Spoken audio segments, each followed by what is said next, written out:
अखिलेश यादव और उनकी समाजवादी पार्टी की नज़र में केवल सत्ता हासिल करने का चुनाव नहीं है। ये चुनाव उनके अस्तित्व का संकट है कि मायावती अब किनारे हो गई इस चुनाव में, बहुजन समाज पार्टी इस चुनाव में किनारे हो गई। छोटे दल हैं, उनमें सबसे बड़ा संकट तो ये कि वो अपने आप को बचा सकें।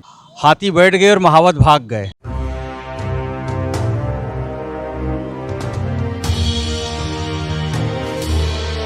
दोस्तों नमस्कार, नेशनल न्यूज़ मीडिया पर आपका स्वागत है। आज हम लोग चर्चा करेंगे 5 राज्यों के विधानसभा चुनावों को लेकर आए एग्जिट पोल पर। एग्जिट पोल में लगभग तमाम चीज़ें साफ हुई हैं कि उत्तर प्रदेश में भारतीय जनता पार्टी सत्ता में फिर से आने जा रही है। पंजाब में आम आदमी पार्टी सत्ता में आने की प्रबल दावेदार बनकर उभरी है। मणिपुर, उत्तराखंड और गोवा में सभी पार्टियों में संघर्ष है, कौन सत्ता में आएगा कौन नहीं आएगा। इन सब में उत्तर प्रदेश सबसे ज़्यादा महत्वपूर्ण है। उत्तर प्रदेश इसलिए भी महत्वपूर्ण है कि लोकसभा की यहाँ सर्वाधिक सीटें हैं और एक ऐतिहासिक विजय की ओर भाजपा बढ़ती दिख रही है, क्योंकि जब से मैं जानता हूँ उसके बाद से लंबे समय बाद कोई भी पार्टी राज्य में लगातार दूसरी बार सत्ता में आने वाली दिख रही है।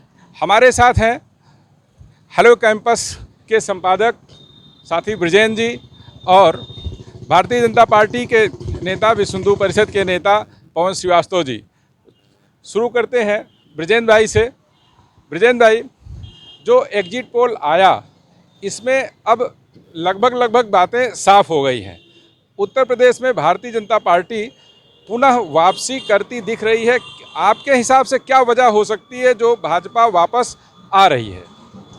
देखिए, भारतीय जनता पार्टी वापस आती दिख रही है और जो एग्जिट पोल का जो सामने आया है दृश्य, जितनी भी सर्वे कंपनियों ने एग्जिट पोल किया है वो सब भारतीय जनता पार्टी को बढ़त दे रही हैं।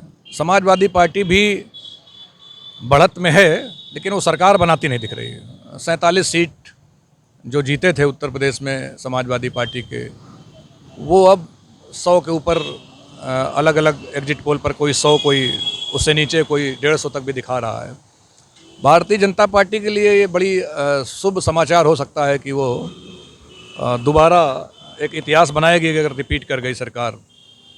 तो अभी मतगणना के बॉक्स खुलने बाकी हैं। मैं इस पर भी बहुत जो एग्जिट पोल आए हैं, पिछले दिनों एग्जिट पोल फेल भी हुए, बहुत सारे एग्जिट पोल फेल हुए, लेकिन जो इस बीते इलेक्शन के दौरान मैंने जनता का मन पढ़ा, उस मन से ये मेल खाते हुए एग्जिट पोल हैं। अब उत्तर प्रदेश में अगर भारतीय जनता पार्टी दोबारा सत्तारूढ़ होती है तो ये 2024 के बड़े आश्चर्यजनक परिणाम भारत में मिलने वाले हैं। जो लोकसभा का आम चुनाव आएगा, क्योंकि उत्तर प्रदेश हर मामले में राज्यसभा के अंदर भारतीय जनता पार्टी की ताकत बढ़ेगी, विधान परिषद के भीतर भारतीय जनता पार्टी की ताकत बढ़ेगी और राष्ट्रपति का जो चुनाव जुलाई में होने वाला प्रस्तावित चुनाव है, उसमें भारतीय जनता पार्टी का जो नेतृत्व है उसके सामने बड़ी आज़ादी होगी कि वो बेहतर और योग्य आदमी को, जाति धर्म इन सबसे ऊपर उठकर वो एक बेहतर और योग्य आदमी को, अच्छे व्यक्ति को वहाँ राष्ट्रपति भवन तक पहुँचाने के लिए खुले हाथ में होगी, ओपन हैंड, फ्री हैंड होंगे उसके सामने। ब्रिजेन भाई ने एक इशारा किया कि भारतीय जनता पार्टी यदि वापस आती है तो 2024 के लिए तमाम संभावनाएं खुलती हैं। बीच में भी तमाम अन्य जो चुनाव होने हैं उसके लिए भी संभावना बनती दिखती है। पवन भाई, आपको क्या लगता है कि ऐसा क्या हुआ? क्योंकि चुनाव के ठीक पहले कई ऐसे मुद्दे थे जिस पे विपक्षी नेता भारतीय जनता पार्टी को, योगी आदित्यनाथ की सरकार को घेरते थे। पश्चिम में किसान मुद्दे को बड़ी तेज़ी से उभारा गया था। तो आपको क्या लगता है कि कहाँ से वापसी हो रही होगी, कहाँ विपक्ष चूक गया होगा जो भाजपा उसका लाभ उठा ले गई? कोरोना काल में जब परिवार के लोग अपने परिजनों से मुंह मोड़ रहे थे, उस समय भारतीय जनता पार्टी के कार्यकर्ताओं ने अपने जान की बाजी लगाकर, और मुख्यमंत्री का वह त्याग जो अपने पिता के दाह संस्कार में नहीं गए, वह एक बहुत बड़ा विषय है। और जनता की सेवा हम लोगों ने पूरे 2 साल लगभग की, और उसके बाद से जो सुविधा सरकार दे सकती थी एक संरक्षक के तौर पर सरकार ने दिया, उससे प्रभावित होकर और अच्छी कानून व्यवस्था से प्रभावित होकर जनता ने भारतीय जनता पार्टी को, योगी आदित्यनाथ जी को दोबारा मुख्यमंत्री बनाने के लिए मतदान किया। आपने कानून व्यवस्था का जिक्र किया। कानून व्यवस्था को भारतीय जनता पार्टी ने पूरे चुनाव के दौरान मुद्दा बनाया और बुलडोजर बाबा के नाम से अखिलेश यादव ने योगी आदित्यनाथ को पुकारा। तो कानून व्यवस्था तो एक मुद्दा रही। पश्चिम में, मध्य में, जिसको मुस्लिम बेल्ट के तौर पर जाना जाता है, जिसको यादव पट्टी के तौर पर जाना जाता है, उसके बाद के जो हिस्से हैं उन सभी इलाकों में जो एग्जिट पोल का रुझान दिख रहा है कि सभी हिस्से में भाजपा बढ़त की ओर दिखती है।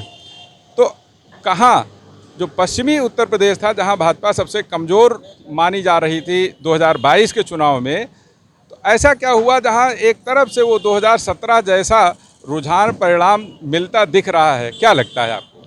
देखिए, आप तो एग्जिट पोल कहें, हम तो इसको एग्जैक्ट पोल कहेंगे। ये भारतीय जनता पार्टी के लिए शुभकामना है और अच्छा संदेश है। रही बात जाट की, पश्चिम में जाट और मुस्लिम का, तो वो दोनों एक दूसरे के विरोधी हैं, क्योंकि जाट वहाँ अगर परेशान है तो सिर्फ मुस्लिम समुदाय से, उसको लगता है कि अगर ये मुस्लिम समुदाय हमको पुनः परेशान करेगा तो हम कहाँ जाएंगे, किसके पास अपनी शिकायत लेके जाएंगे, अपनी दर्द और पीड़ा वेदना कहने कहाँ जाएंगे। इसलिए उसने भारतीय जनता पार्टी के साथ खुलकर साथ दिया और उसका परिणाम है कि 300 से ज़्यादा वोटों मतों की सरकार बनने जा रही है।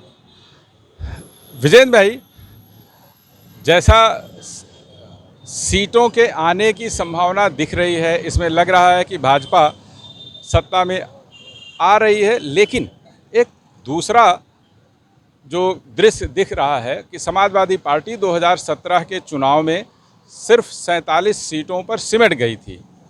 2022 तक आते आते पिछले 5 साल में तमाम मुद्दे उभरे और इस विधानसभा चुनाव के ठीक पहले लगा कि समाजवादी पार्टी बहुत तेज़ी से आगे बढ़ रही है और कांटे का संघर्ष दिख रहा है। लेकिन वो कांटा, जो संघर्ष, कांटे वाला संघर्ष था, वो संघर्ष नहीं दिखा बल्कि कांटा बनकर सपा को चुभता दिखा। तो क्या लगता है आपको कि एक समाजवादी पार्टी के लिए क्या इस चुनाव परिणाम के नतीजे जो आएंगे उसका क्या असर हो सकता है? रविजय जी, एक तो अभी नतीजे आए नहीं हैं, ये केवल और केवल एक सर्वे है, और मैं फिर कह रहा हूँ कि सर्वे पिछले तमाम चुनावों में फेल हुए हैं। यदि मान लिया जाए कि नतीजे लगभग ऐसे आए तो की स्थिति में क्या बनता है? नहीं, मैं नतीजों को, हम आज जो परिचर्चा कर रहे हैं वो इन्हीं नतीजों को संकेत मानकर चर्चा कर रहे हैं। लेकिन मैं ये कह रहा हूँ कि 10 मार्च में अभी प्रतीक्षा है, जब वोट खुलेगा, गिना जाएगा, आपको ये चुनाव ये एहसास कराएगा कि ये चुनाव कितना कांटे का चुनाव है उस भारतीय जनता पार्टी के लिए जो बहुमत की सरकार बना चुकी थी, और अखिलेश यादव और उनकी पार्टी समाजवादी पार्टी 47 यानी 50 की संख्या से नीचे आ गई थी। समाजवादी पार्टी के साथ कांग्रेस और बहुजन समाज पार्टी, ये राष्ट्रीय पार्टी मानी जाती थी कांग्रेस, वो अपना वजूद खो गई। ये चुनाव दो तरह से देखिए। भारतीय जनता पार्टी को अगर एग्जिट पोल ये कह रहे हैं कि वो चुनाव में आ रही है, सत्ता में आ रही है, तो उसका स्वागत है, कोई ना कोई पार्टी आने वाली है, वो आएंगे। लेकिन अखिलेश यादव, किसान आंदोलन, इन सब चीज़ों को अगर आप देखें तो अखिलेश यादव बहुत फ़ायदे में दिखते हैं। 47 सीट का नेता, इस सीट में एग्जिट पोल भी उसको 100 से ऊपर ही बता रहे हैं। बहुजन समाज पार्टी कहाँ जाने वाली है? कांग्रेस का क्या हश्र होने वाला है? भारतीय जनता पार्टी के सहयोगी दल और अखिलेश यादव को सहयोग करने वाले दल, इनकी हैसियत क्या होने वाली है? ये जो वोट बढ़ा, अखिलेश अगर 47 वोट से 47 से 150 में आ रहे हैं या 125 में जा रहे हैं, तो कौन लोग हैं जो अखिलेश के साथ खड़े हुए? कौन सा मतदाता वर्ग है जो अखिलेश को मजबूत कर रहा है? ये चुनाव दो पक्षी दल चुनाव परिघटना की तरफ लेकर जा रहा है। आप जो बात कह रहे हैं ठीक है, अच्छी बात है। 47 से 100 या 125 या 80 या 90 जो भी होगा, सपा का, अखिलेश यादव का कोई नुकसान होने वाला नहीं है, केवल फ़ायदे में रहेंगे। लेकिन ये फ़ायदा केवल सीटों को बढ़ाने तक का सीमित नहीं था। केवल सीटें बढ़ाने के लिए चुनाव नहीं लड़ रहे थे अखिलेश यादव। अखिलेश यादव सत्ता हासिल करने के लिए चुनाव लड़ रहे थे, जो सत्ता से आसपास पहुंचते हुए नहीं दिख रहे हैं। इसलिए मैंने ये कहा कि समाजवादी पार्टी के लिए भविष्य क्या हो सकता है। रणविजय जी, ये चुनाव अखिलेश यादव और उनकी समाजवादी पार्टी की नज़र में केवल सत्ता हासिल करने का चुनाव नहीं है। ये चुनाव उनके अस्तित्व का संकट है। समाजवादी पार्टी, बहुजन समाज पार्टी या जो नए छोटे दल हैं, ये बचेंगे या जो देश में बार बार परिकल्पना की जाती है कि दो पक्षीय दल आएगा। कांग्रेस अभी मरी नहीं है, कांग्रेस है, सत्ता में नहीं आ रही है, लेकिन वो अपने आप को बचाए रखने का संघर्ष कर रही है। यही हाल अखिलेश यादव का है कि मायावती अब किनारे हो गई इस चुनाव में, बहुजन समाज पार्टी इस चुनाव में किनारे हो गई और टिंटेड भी हो गई। सबने कह दिया इलेक्शन के पहले कि वो भारतीय जनता पार्टी की मदद करने वाली हैं। ओवैसी भी इस चुनाव में यहाँ आए। जो छोटे दल हैं उनमें सबसे बड़ा संकट तो ये कि वो अपने आप को बचा सकें, वो चुनाव आयोग में राष्ट्रीय पार्टी और क्षेत्रीय पार्टी का दर्जा बरकरार रख सकें। ये चैलेंज है उनके सामने। सत्ता नहीं भी आती है तो भी अखिलेश की पार्टी बच जाए, समाजवादी पार्टी बच जाए, 100 विधायक उनके साथ हो जाएं और विपक्ष का नेता वो बना लें। ये चैलेंज है विपक्ष के सामने। दिल्ली में आप देखो, दिल्ली में भारतीय जनता पार्टी की जो सरकार आई या एनडीए की सरकार आई, वहाँ विपक्ष का नेता नहीं है। ये समाजवादियों के लिए खुश होने का मौका है कि वो विपक्ष का नेता बना पाने की पोजीशन में है। यानी कि अखिलेश और समाजवादी पार्टी और भारतीय जनता पार्टी, दो ध्रुवीय राजनीति निकट भविष्य में, ये जो 2000 लोकसभा का चुनाव आएगा जब 2024 में, तो 2024 के चुनाव में क्लियर होगा। एक पाला खिंचेगा जो अखिलेश के साथ होंगे, एक पाला खिंचेगा जो प्रधानमंत्री नरेंद्र मोदी और एनडीए के साथ होंगे। तो अखिलेश इसमें चारों तरफ से फायदे में दिखाई दे रहे हैं। खत्म कौन हो रहा है? खत्म होंगे छोटे छोटे दल। खत्म कौन हो रहा है? खत्म हो रही बहुजन समाज पार्टी, जिसका आधा वोट, एक आप मुस्लिम वोट के गणित को देखेंगे तो मुसलमान छितरता हुआ नजर आ रहा था, वो इस बार एकजुट होकर अखिलेश के साथ खड़ा है। और बहुजन समाज पार्टी का साथ जो गरीब तबका, जो दलित तबका माना जाता था, वो तो रोटी, अन्न और जो मुफ्त में सामग्री सरकार से मिल रही है उसकी थैंकफुल है, और वो मोदी जी को वोट कर रही है या योगी जी को वोट कर रही है या एनडीए को वोट कर रही है। तो अखिलेश फायदे में है। जा रही है बसपा का जाना एक बड़ी राजनीतिक घटना होगी, क्योंकि आप देखिए कि जो अम्बेडकर के बाद कांसीराम ने जो मूवमेंट खड़ा किया था, वो मूवमेंट इस चुनाव में बिखरता नजर आ रहा है। और समाजवादी अपने आप को ठीक कर पाएंगे तो हो सकता है वो सत्ता का संघर्ष करें। विजयेंद्र भाई ने एक बड़ी बात कही कि अस्तित्व का संकट है। ये 2014 से उत्तर प्रदेश में जो लहर, हालांकि मैं लहर कह रहा हूँ, जो बाकी लोग इसको क्या कहेंगे क्या नहीं कहेंगे मैं नहीं जानता, लेकिन 14 से जो चुनावी परिणाम आए वो कुछ ऐसा ही कहते हैं कि लहर चली भाजपा की। 2022 का जो विधानसभा चुनाव हो रहा था उसमें कहीं भी लोग ये नहीं कह रहे थे कि भाजपा की लहर है, फिर भी भाजपा अपने पुराने रिकॉर्ड की ओर आगे बढ़ती दिख रही है या बढ़ने की संभावना है, जैसा एग्जिट पोल में दिखता है। ऐसी कौन सी वजह हो सकती है जो लोग भाजपा के पक्ष में आए होंगे? देखिए, जितेंद्र भैया ने जो कहा मुझसे सहमत हैं। हाथी बैठ गए और महावत भाग गए, तो बसपा तो इस कगार पे पहुंच गई। अब आइए, भारत एक आध्यात्मिक राष्ट्र है और निश्चित ही जो उसके धर्म ग्रंथ हैं उनसे प्रेरणा लेनी चाहिए। भगवान राम और रावण का जब अंतिम संवाद हुआ, रावण ने भगवान राम से कहा कि राम तुमने मुझे मार लिया, यह तो ठीक है, परंतु उसका कारण जो था, हमने एक गलती की, उसका कारण है कि हमने अपनों को भगा दिया और तुमने गैरों को गले लगा लिया।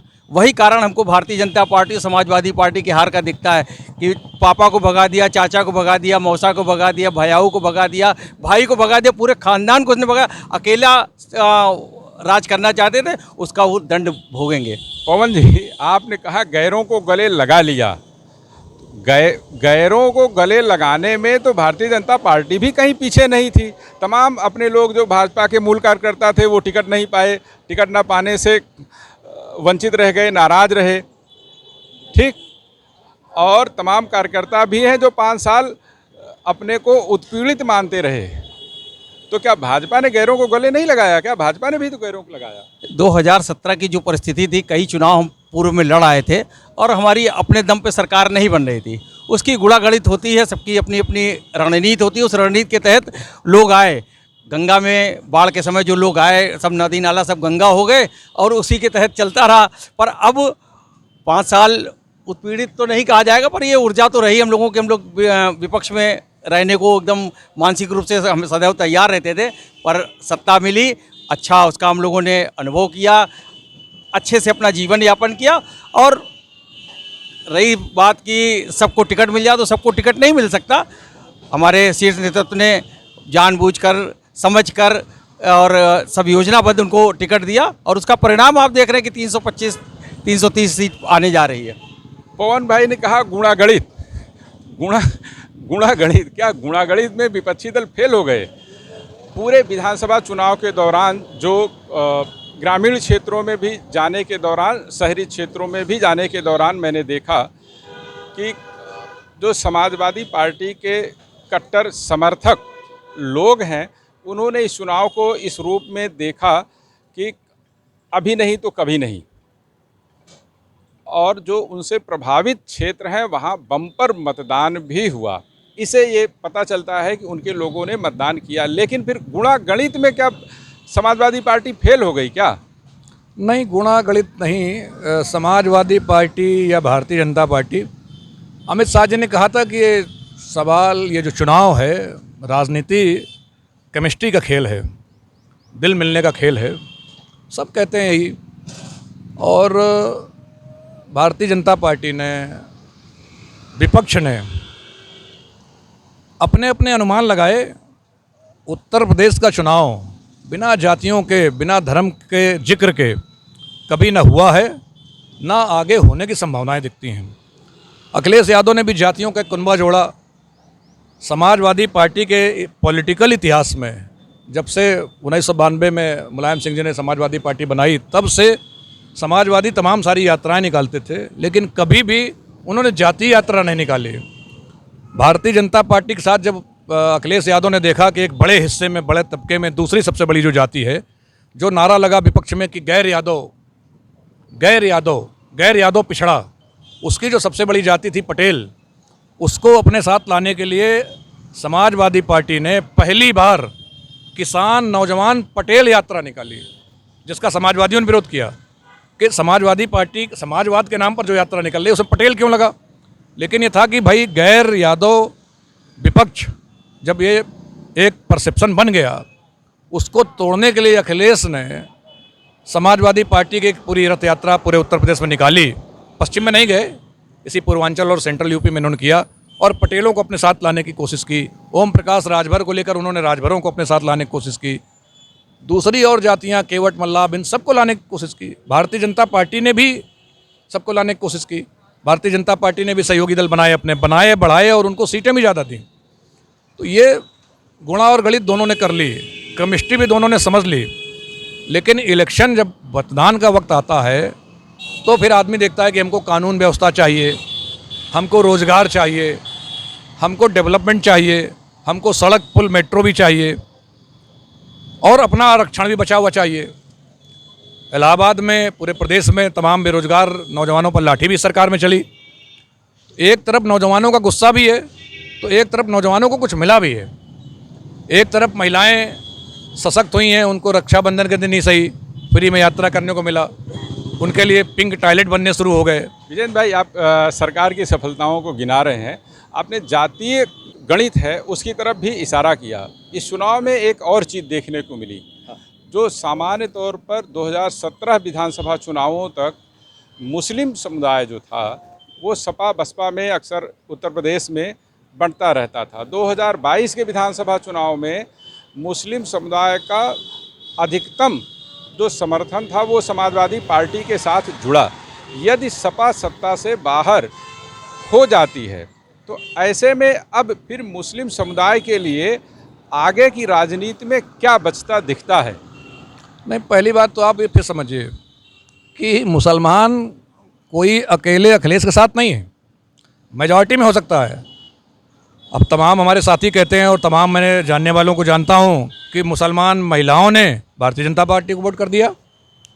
वो 370 से लेकर और तलाक तक महिलाओं ने वोट, बहुत सारी जगहों पर हिंदू महिलाओं ने और मुस्लिम महिलाओं ने भारतीय जनता पार्टी को वोट किया।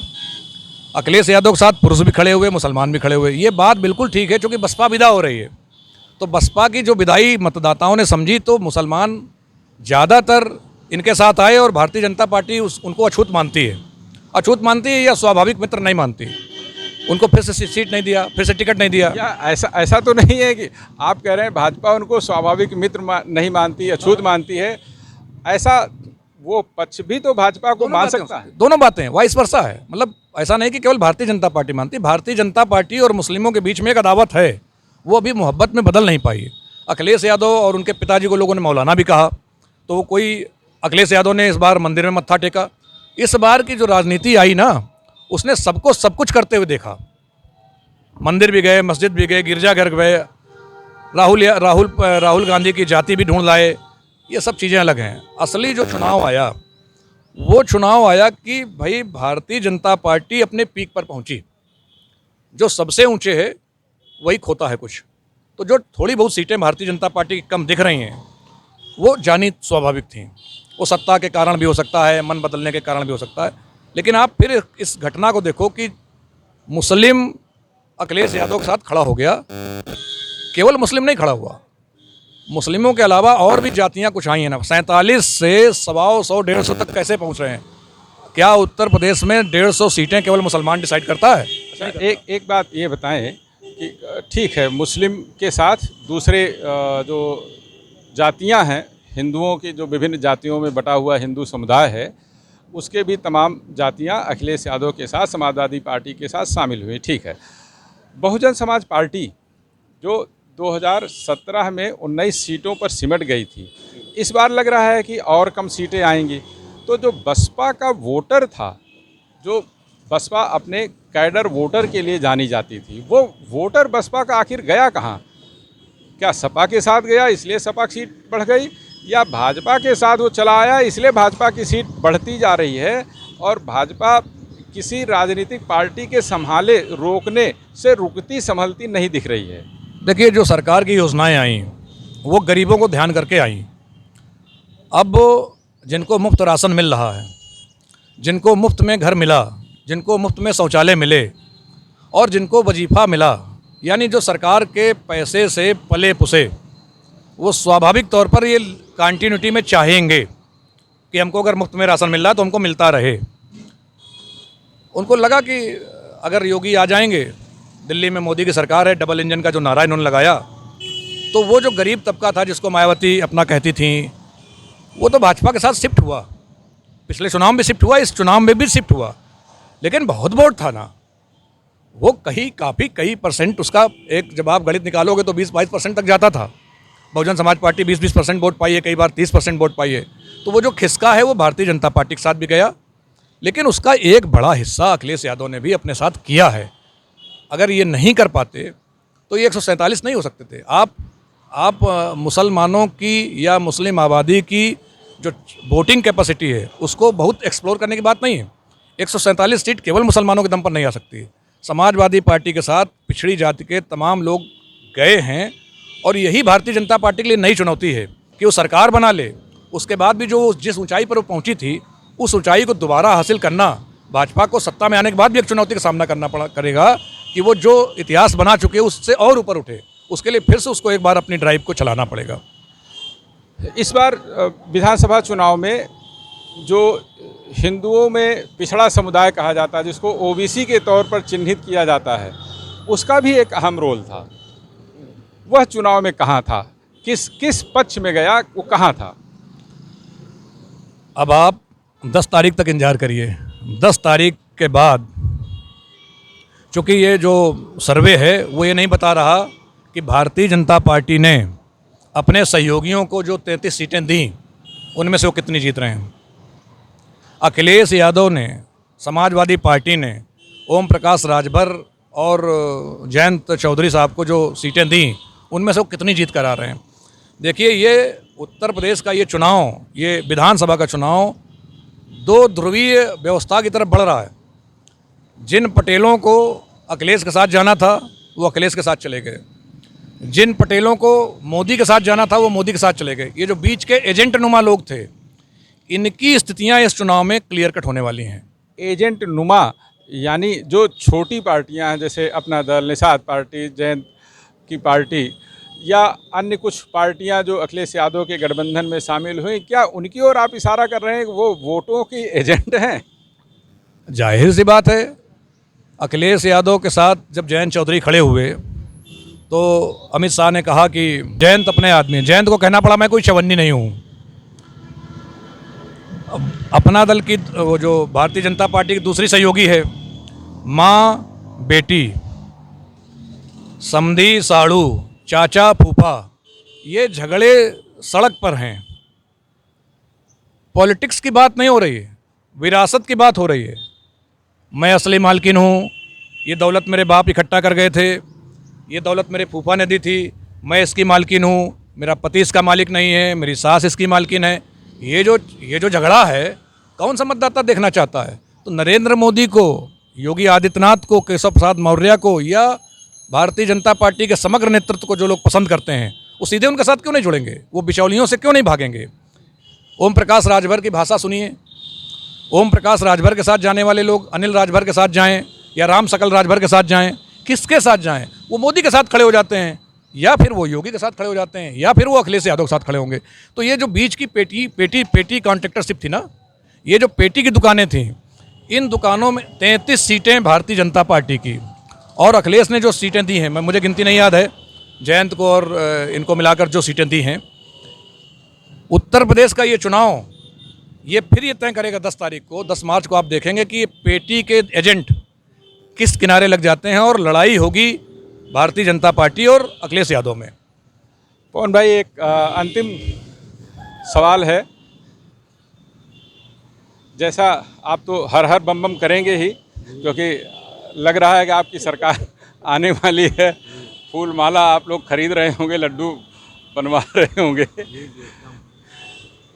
अभी जैसे संगठन जो ये था, राम मंदिर है, वाराणसी में काशी विश्वनाथ मंदिर है, तो विधानसभा चुनाव के ठीक पहले उप मुख्यमंत्री केशव प्रसाद मौर्य ने मथुरा की बारी है का जो नारा दिया, उसने चुनाव के ठीक पहले एक माहौल खड़ा किया, जिसने राम मंदिर, विश्वनाथ धाम और मथुरा को मुद्दे में लाकर तेजी से खड़ा कर दिया। तो अब चुनाव के बाद, क्योंकि आप विश्व हिंदू परिषद से भी जुड़े रहे हैं, विश्व हिंदू परिषद ही, मथुरा की बात मुख्यमंत्री योगी आदित्यनाथ ने भी कही थी, आप विश्व हिंदू परिषद से जुड़े रहे हैं। विश्व हिंदू परिषद ने इन धार्मिक स्थलों, इन मंदिरों के लिए लंबा बड़ा आंदोलन चलाया था।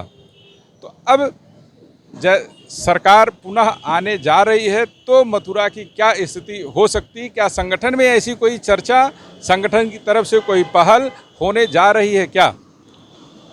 केशव प्रसाद जी ने पूरा जीवन अपना विश्व हिंदू परिषद और अध्यात्म के लिए, हिंदू धर्म के लिए दिया है।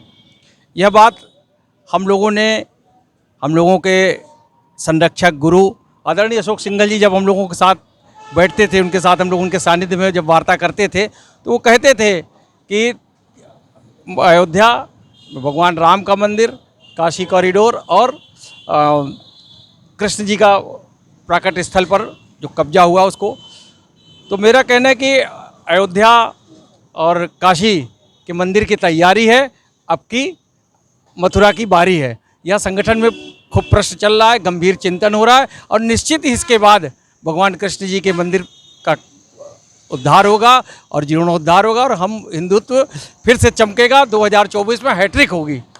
भगवान श्री कृष्ण जी का उद्धार होगा या मंदिर का जीर्णोद्धार होगा, और हम हिंदुओं का उद्धार होगा, और तीसरी बार भारतीय जनता पार्टी केंद्र में हैट्रिक मार के सरकार बनाएगी।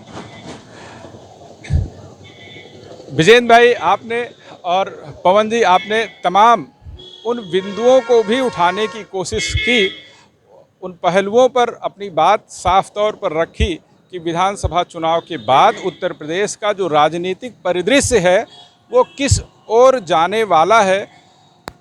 छोटी पार्टियों का क्या हश्र होने वाला है। उठेंगी, गिरेंगी, धड़ाम हो जाएंगी या चलेंगी, दौड़ेंगी, क्या होगा यह तो साफ होगा 10 मार्च के बाद। लेकिन तमाम कुछ इन एग्जिट पोल्स ने साबित किया है कि उत्तर प्रदेश की राजनीति, यहाँ राजनीति करने वाले तमाम छोटे बड़े दलों को क्या दिशा होने वाली है, कि क्या दशा होने वाली है और भविष्य उनका कहाँ है। 10 मार्च को हम लोग फिर एक चर्चा में मिलेंगे, जिस दौरान मतगणना हो रही होगी, लेकिन करीब करीब काफ़ी चीज़ें साफ हो जाएंगी। तो 12 बजे दोपहर में हम लोग फिर आएंगे और अपने दर्शकों के साथ चुनावी परिणाम को लेकर चर्चा करेंगे कि क्या इसके भविष्य के क्या संकेत हो सकते हैं। धन्यवाद, नमस्कार।